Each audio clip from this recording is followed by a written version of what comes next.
All right, so Horizon Zero Dawn. That's the other game I've been playing lately. I've been playing Zelda Breath of the Wild. I was playing the Ghost Recon beta. I've been playing some Fire Emblem Heroes on my phone. A couple other Switch games like One Two Switch and the Just Dance version on there, and Horizon Zero Dawn, which is what we're looking at today. The game is absolutely gorgeous. I hooked it up, both my regular PS4 on a standard 4K TV as well as PS4 Pro on an HDR OLED from LG, also in 4K. It looks good on both, but I tell you, when you put it on that TV with the HDR and the high resolution, it is absolutely gorgeous on the PS4 Pro. So if you have the chance to play it that way, do.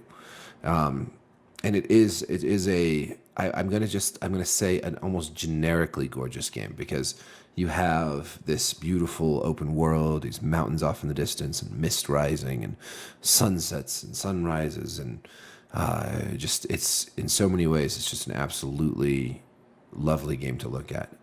But it does feel sort of generic. There's this Far Cry had a baby with Tomb Raider feel, and that extends not just into the scenery, but into the gameplay itself. And we have this very by the numbers sort of open world game. I mean, you'll see in this video, I stopped like a freaking million times to pick up, resources of one kind or another. These are all used to craft. Most of them have the same little icon hovering above them. So you just see all these little similar icons, and it's like, okay, but they don't all do the same thing. They're not all medicine, for instance, which is the big one you need. You're always in search of medicine, because you have a medicine pack then, and that's how you heal yourself. And that's not a terrible idea, except for that it leads to all this tedious monotony.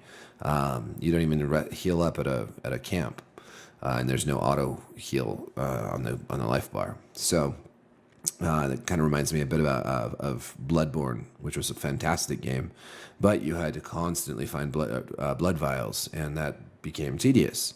And I think one of the things that game developers need to be aware of is, tedium is, generally speaking, not a good thing to have in your game. There are times when tedium makes sense, or when it's inevitable, like in certain puzzle-solving games where it might just get frustrating and old to try to solve a puzzle that's stumping you. But by and large, just doing repetitive tasks like gathering resources and crafting all the freaking time is a bad idea. And this is really, this is one of the big problems with Horizon Zero Dawn. It is a beautiful, tedious game.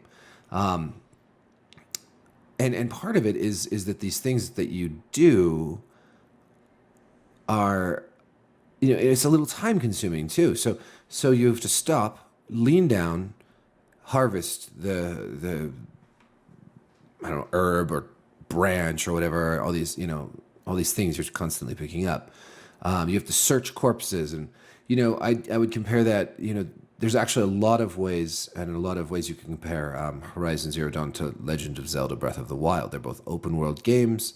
They're big, beautiful landscapes, and in both you have to gather resources and craft things. But one of the differences is that in Zelda, picking stuff up is just very, very quick. Link never bends down to harvest something. The only time he really does that is at a treasure chest. But you also don't have to search corpses. Anything they're carrying, they just drop, and you can see it right there in front of you. It gives it a physical reality. If there's bananas, they're growing on a banana bush. If there's apples, they're growing on an apple tree. These things are indicated when you get close enough. They're indicated as something you can harvest, but there's not just like a litany of icons popping up everywhere and sort of random just junk constantly. So that's just one way I think that the similar games do very different things. This is a new IP, Horizon Zero Dawn, and at the same time, it feels less fresh and original than a game that's, a 30-year-old franchise like the new Zelda. It feels so much to me like it wants to be Far Cry, like it wants to be Tomb Raider, like it wants to have these RPG elements in an open world, And to me, this just, no matter how much I enjoy the visuals and I enjoy what I think is decent gameplay, I just find myself bored. And I'm bored also with the story, which again seems sort of to fall into this sort of formulaic template of so many games with, sort of forgettable NPCs sending you on very tedious quests to help you level up so that you can do all of this over and over again in sort of a crazy cycle. While all the momentum from the actual story gets sort of lost in the fray. This is a curse of open worlds, and especially I found some similar feelings in Legend of Zelda, or I'm sorry, in The Witcher 3, which was an open world, and I felt like some of the urgency of the story was lost along the way, along with all these side quests and monster hunts. More is not always better. And I want to talk about Zelda and The Witcher because I think The Witcher 3 is one of the best open world games ever made. But Zelda is, I think people will be really pleasantly surprised. More on that later. There are some elements of Witcher 3 in Horizon Zero Dawn, and actually one thing that I think they do better in Horizon Zero Dawn is track using, Aloy's Witcher senses. They're not Witcher senses, but they function almost exactly the same. You use her little earpiece dealy, and it zazzle bazzles, and you can see tracks and stuff. And it's just like Geralt's Witcher senses, and you can follow them. But unlike Geralt's Witcher senses, it actually works pretty well, and it's pretty easy. I always just found so much about The Witcher 3 and the other Witcher games is sort of clunky, like a good idea that was never executed quite properly. Whereas in Horizon Zero Dawn, there's a lot of sort of old ideas or not so interesting ideas that have sort of been done before, but they do them pretty well. So that's why I think people will still enjoy Horizon Zero Dawn. I think it's got a lot to offer in terms of being a well-polished, good-looking game that does a lot right. It's just not very interesting.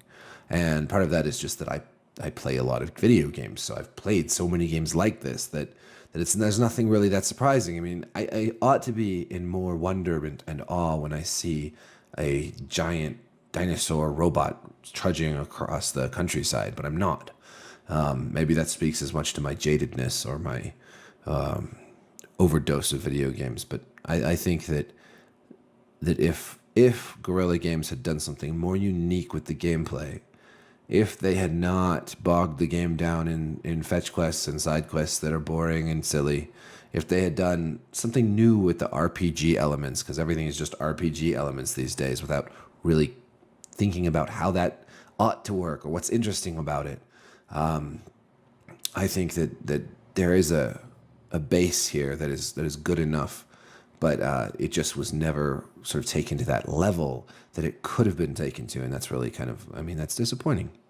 So beautiful, bland Horizon Zero Dawn, critical darling, but at least from where I'm standing, just not quite there. So hopefully the praise doesn't get too much into the developers' heads and into Sony's view of what the next game should be like. I'm sure there'll be a sequel. It'd be really interesting and neat if they did something really different. Just a really different take on this story and this universe, on the gameplay. Anyways, thanks for watching.